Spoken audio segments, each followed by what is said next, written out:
Danse avec les stars 2025, la fin et le début de ma vie, Adil Rami, en larmes, dévoile sa plus grande fêlure en pleine finale. Dernière ligne droite pour les finalistes de Danse avec les stars 2025. Lors de la finale, Adil Rami a fait une danse touchante et s'est confié sur les blessures de son enfance. Vendredi 25 avril, Lenny, Adil Rami et Florent Manodou se sont affrontés une dernière fois sur le plateau de Danse avec les stars.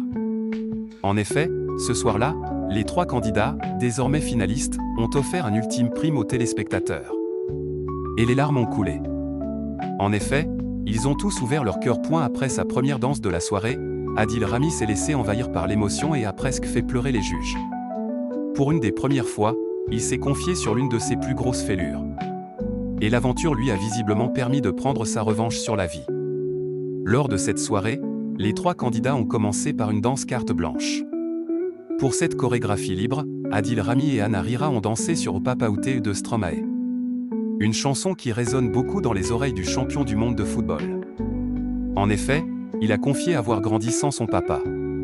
Alors forcément, ce titre a une grande importance pour lui. Et elle n'a d'ailleurs pas caché son émotion. Je ne peux pas dire un mot sur la prestation, c'est toute la saison et c'est toute une continuité d'une histoire. Et ce qui est bizarre, c'est que c'est la finale, donc la fin et le début de ma vie, avec mon père qui m'a abandonné quand j'avais 10 ans. Donc voilà, j'ai vécu la danse, peu importe les notes aujourd'hui, je l'ai vécu à 100% et ça fait du bien de laisser parler son corps, confie-t-il alors ému. L'émotion a encore monté d'un cran. Lorsque ses sœurs et son frère l'ont rejoint sur le plateau, les juges ne sont pas restés insensibles face à l'histoire d'Adil Rami. Tu as dansé avec ton cœur, avec ton âme. Et c'est sûr que ces paroles-là, elles te parlent. Parce que grandir, être un enfant sans son papa, c'est un défi.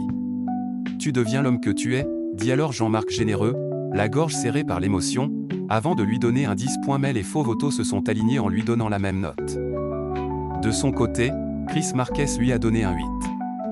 Mais lui aussi a été touché par son discours. Ce que j'ai envie de te dire, c'est la chose suivante, c'est formidable de raconter son histoire.